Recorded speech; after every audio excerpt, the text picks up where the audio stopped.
پڑھوں گا آپ کے سامنے۔ اللہ کے نبی نے کہا ابی ابن کعب، اللہ نے کہا ہے کہ آج ابی ابن کعب قرآن پڑھے گا، محمد مصطفیٰ قرآن یہ سورت سنے گا۔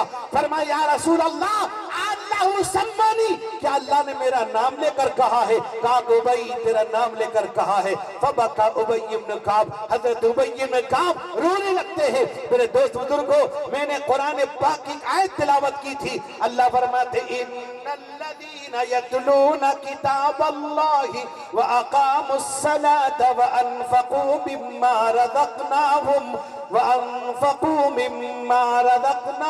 سرا وعلانیة یرجون تجارة لن تبور۔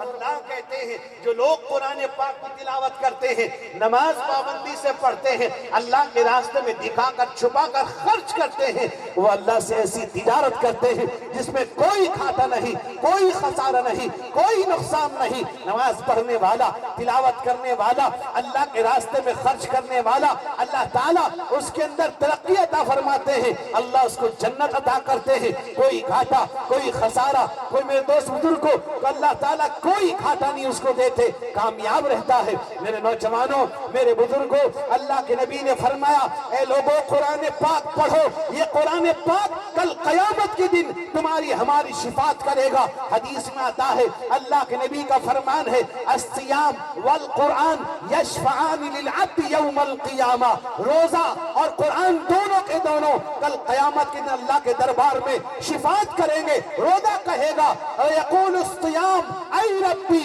انی منعتہ الطعام والشہوات فی النہار فشفعنی فی، اے اللہ میں نے اس کو دن میں کھانے پینے، اپنی بیوی سے خواہش کو دن میں پورا کرنے سے روکے رکھا۔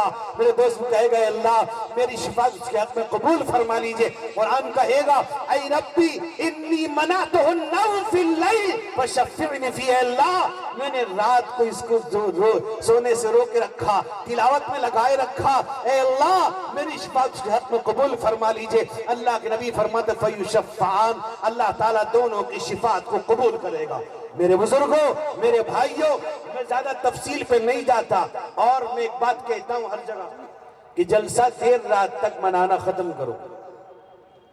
یاد رکھو، میں آپ سے کہہ کے جاتا ہوں آج، دیر رات تک کرنے والوں جتنے کی صبح کی نماز چھوٹے کی سب گناہگار ہوں گے۔ میں اس لیے جہاں جاتا ہوں کہہ دیا کرتا ہوں 11 بجے سے پہلے مجھے فارغ کر دیجئے گا، تو جاؤں گا تو نہیں جاؤں گا۔ کئی جگہ میں جانا بند کر دیا، نہیں جاتا ہوں، میں اس قابل بھی نہیں، مجھے پڑھانے سے فرصت نہیں ملتی۔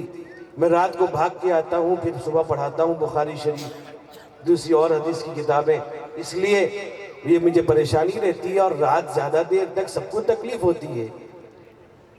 بہت سارے لوگ آج کل تو شوگر کے مریض ہوتے ہیں، وہ بیچارے بیٹھے کتنا دیر، ان کو استنجے کی ضرورت پیش آتی ہے۔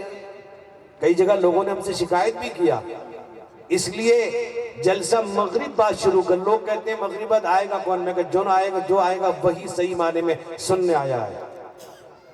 دیر رات تک صبح کی نماز، اللہ کے نبی کہتے ہیں من صلی الفجر فهو فی ذمۃ اللہ، نبی کہتے ہیں اللہ کی حفاظت میں رہے گا، اللہ کی رحمت برستی ہے، اور ہم سو جاتے ہیں۔